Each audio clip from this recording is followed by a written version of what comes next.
नशा मुक्त के लिए अनुव्रत कहता है कि संकल्प चेतना का जागरण होना चाहिए। जब हमारी संकल्प शक्ति तीव्र होती है तो हम इस नशे की आदत को छोड़ सकते हैं, और अगर ये नशे की आदत छूटती है तो निश्चित रूप से मानवीय मूल्य किसी न किसी आधार पर हम प्रतिष्ठित कर सकते हैं और अपने आप को एक इंसान कहने का हकदार हो सकते हैं। कि हम अपने आप को इंसान कह सकते हैं। इंसान में इंसानियत जब ही आती है जब वह नशा मुक्त जीवन जीता है, क्योंकि आजकल तो नशा करने के बाद में व्यक्ति बेभान हो जाता है, उसे कुछ पता नहीं रहता है, और आज हमारे घर टूट रहे हैं, समाज टूट रहे हैं। इसका एक बहुत बड़ा कारण है नशा, और विभिन्न रूपों में नशा अपना जाल फैला रहा है, विभिन्न रूपों में। कहीं पर गुटखा चुटकी का नाम आता है, कहीं पर ड्रिंक का नाम आता है, और उसके साथ में हीरोइन, चरस, गांजा, न जाने किस किस रूप में इस नशे ने अपने पैर फैलाए हैं।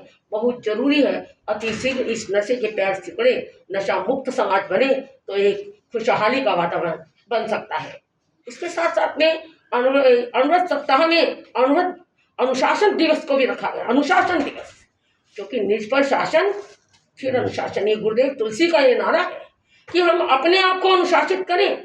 आज हम दूसरों पर तो अनुशासन करना चाहते हैं, पर हम कहाँ पर खड़े हैं, हमारी जमीन कितनी गहरी है हमें नहीं पता।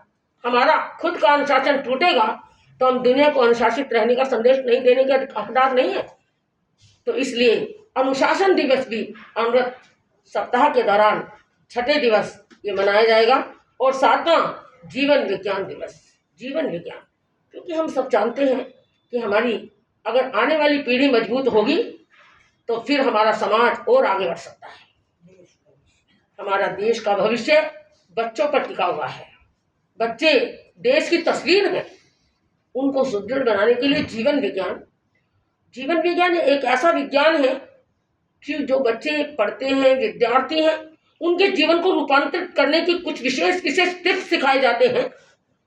तो उन टिप्स के द्वारा अगर बच्चों को संस्कारित किया जाए तो आने वाली पीढ़ी बड़ी सुदृढ़ बन सकती है, और हमारा देश जो देश विश्व गुरु है भी, बन भी सकता है, आगे बढ़ सकता है। क्योंकि भारत से जो गूंज निकलती है वो पूरे विश्व के अंदर फैलती है, और हमें इस बात का आश्चर्य है कि भारत के नागरिक उसे कितना एक्सेप्ट कर पाते हैं, लेकिन विश्व लोग जो हैं वो फटाफट उन सी चीज़ों को आत्मसात करके अपने जीवन को आगे बढ़ा रहे हैं। जरूरत है हम भारतीयों को कि हम भारतीय भी इन सब मानवीय मूल्यों को प्रतिष्ठित करने के लिए इस सप्ताह को, अनुव्रत सप्ताह जो हम मना रहे हैं, अनुव्रत उद्बोधन सप्ताह, ये सफल बने और जन जन की चेतना को जागृत करने का एक बहुत बड़ा उपक्रम बन जाए।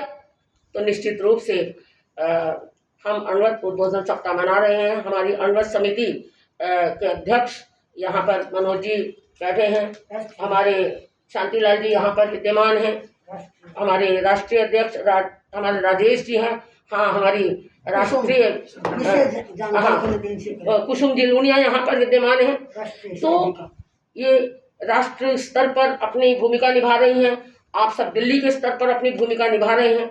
हम सब के प्रति मंगल कामना करते हैं कि आप इस अनुव्रत उद्बोधन के माध्यम से, इस माध्यम से जन जन की चेतना को हम जागृत कर सकें। ये हमारा दृढ़ संकल्प होना चाहिए, चाहे स्कूल के बच्चे हों, चाहे नागरिक हो, चाहे चौराया हो, चाहे तेराया हो, जहाँ जहाँ भी, सड़क से लेकर सांसद तक इसकी गूंज जानी चाहिए, ताकि अनुव्रत उद्बोधन सप्ताह, जिसकी आज वर्तमान में बहुत ज़्यादा जरूरत है, तो वह छोटे छोटे नियम, अनुव्रत के 11 नियम हैं, छोटे छोटे नियम हैं, उन सब नियमों को आत्मसात करेंगे। और आचार संहिता आपके पीछे लगी हुई है, आप सब पढ़ सकते हैं।